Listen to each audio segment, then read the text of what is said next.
Jefferson, in the world of weather, things seemed pretty great yesterday. We had a lot of blue skies out there. I saw a couple big clouds pass over us over in Richland, but for the most part, there was a lot of blue up there. There was a lot of sunshine, but we also did have a couple of spotty rain showers pop up. That wasn't totally expected. Now, there were some models that were hinting at it. I thought those were just outliers. I know many of my peers also thought those were just outliers.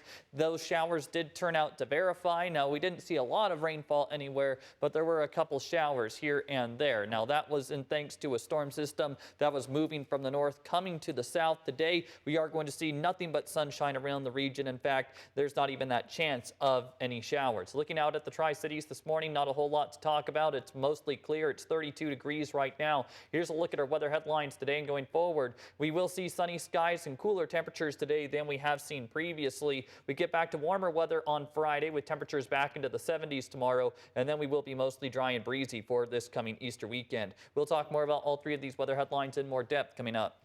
Thanks, Jefferson. We begin this morning in Adams County. Officials are investigating after a deadly crash killed 2 people and sent 5 others to the hospital yesterday.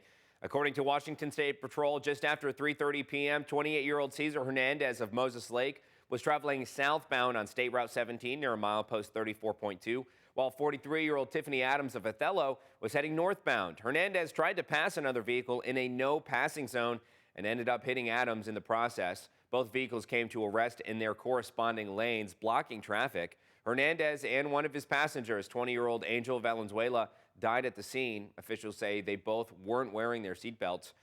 Adams and 4 other passengers were transported to Othello Community Hospital. Deputies say it's unknown if drugs or alcohol were involved in the crash. A stolen car, pursuit, and a standoff that ended with a struggle made for an eventful night in Prosser on Tuesday. Prosser PD posted these pictures of the outcome. They say an officer tried to pull over a car for speeding in the 2300 block of Wine Country Road when it took off, then stopped at the intersection with Whitkopf Loop. Officers learned the vehicle was stolen out of Kennewick, and even though the suspect stopped, he refused to get out. They tried to convince him to get out for about an hour before using a pepper ball device and a canine to take him into custody. The 18-year-old suspect from Kennewick was taken to the hospital but will eventually be booked on several charges. And we're still waiting to find out if Yakima County Coroner Jim Curtis is going to agree to a settlement recently approved by Yakima County commissioners. The settlement would give Curtis half of his gross annual pay if he resigns, just over $66,000. If Curtis does sign, the settlement will not be enacted until a week after that happens. At the same time, the recall effort against Curtis continues. It's still in the signature gathering phase. In October, commissioners signed a letter addressed to Curtis encouraging him to resign. Mapton Mayor Rachel Rulas is still planning to run for re-election this year despite having a recall petition against her. Last year, Mapton City Council members filed the recall petition alleging she didn't provide timely budgets for council members to review. The petition was appealed, but in March, the state Supreme Court allowed the recall to move forward because Rulas missed court filing deadlines. Recall or not, Rulas's position and 3 council seats are up for election this year. Depending on the recall's timing and how many mayoral candidates there are, it could coincide with the August primary election, and Rulas could also be recalled and then later elected to be mayor. We've reached out to Mayor Rulas on numerous occasions for comment, but she never responded. We also reached out to the county auditor, Charles Ross, for an update on the recall, but we're told there's no new update. On April 22nd, Yakima County voters will decide whether to raise a sales tax to pay for a new emergency communication system. We previously spoke to Yakima County Sheriff Robert Udell, who says there is a great need for one. Yesterday, we spoke to another agency leader about their communication system. KMA's John Franklin tells us more. Fire District 5 has always had a very strong radio voice communication system. We have a long history of maintaining a very current, up-to-date system. Fire District 5 is the largest in the state, covering over 800 square miles from Wapato to Sadas and White Swan to Grandview.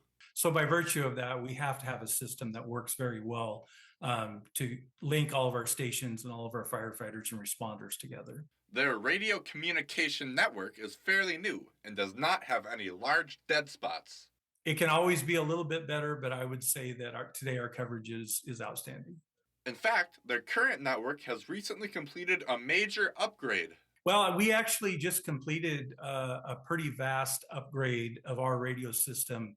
Um, it's about currently about 3 years old, 3 to 4 years old, and so it's fairly new today. My expectation is that radio system and technology will take us down the road. Even though they don't have the issues of law enforcement communications, Chief Shipman does know about some of the issues and roadblocks for local law enforcement. As a fire district, we recognize that law enforcement does have those challenges, and we very much support law enforcement in trying to make a safer environment, both for the responders and for the public that they're responding to. For Action News, I'm John Franklin. KMA's John Franklin, thank you. And Chief Shipman told us there will be 2 phases to the countywide emergency communications upgrade if it passes next week. The first phase would create the network, while the second phase would ensure that all of the agencies are connected to the system. Shipman told us he hopes the current District 5 radio system is closer to the end of its lifespan when phase 2 comes. Again, the special election is on April 22nd, next Tuesday. Ballots need to be placed in a drop box by 8 p.m. on Election Day, mailed and postmarked on April 22nd or before. Going to some positive news at the local airport. Despite stagnant growth for most airports currently, leaders tell us the Tri-Cities Airport is doing very well this year. So far this year, we're up 12% for the first quarter, and we're having fuller flights. United upgauged end of March their United service to Denver, their morning flight, their last flight in, first flight out is now an Airbus, which is 124 seats, so significantly larger than what they had. And Delta has now added a 4th Salt Lake flight at 9:30 in the morning.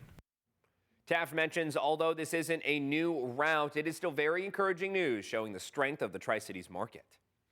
And as a reminder, air travelers will need to have a Real ID compliant driver's license beginning on May 7th. The Real ID Act will be enforced that day, meaning every passenger 18 years and older must present a Real ID or another form of identification.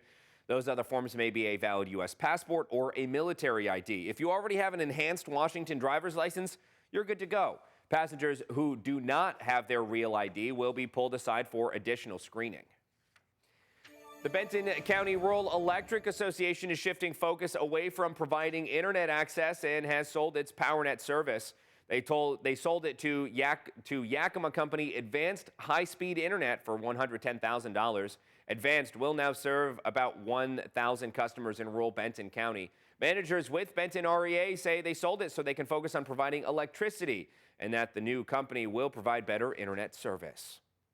By selling PowerNet to a company like Advanced, who's a larger company, that's their sole focus. They have some robust plans to expand their broadband service and have actually already made some upgrades to the system. So PowerNet customers a day into this sell are already, some of them are already receiving, better, faster service. Now, the plan to switch to Advance has been in the works for 6 months now, with customer support already being handled by Advance. And with that, let's jump right over to meteorologist Jefferson Donovan to talk the weather today. Today may be another good day to kind of put away the internet, put away the cell phones or any of the technology and get outdoors. Yesterday was a great kite day, especially in the afternoon hours. Yeah, we definitely did see those gusty winds yesterday. Not as much wind as today, but temperatures are going to be cooler, so that might be a negative. If you don't want to spend as much time outside, you can use that as an excuse. We're only going to see primarily mid-60s today as a general rule, low 60s towards the Blue Mountain foothills, mid to upper 60s towards the Kittitas Valley, as well as the Yakima Valley and Columbia Basin. Now we will get back to the 70s tomorrow before a cooler Easter weekend. We will talk about your Easter weekend forecast more coming up.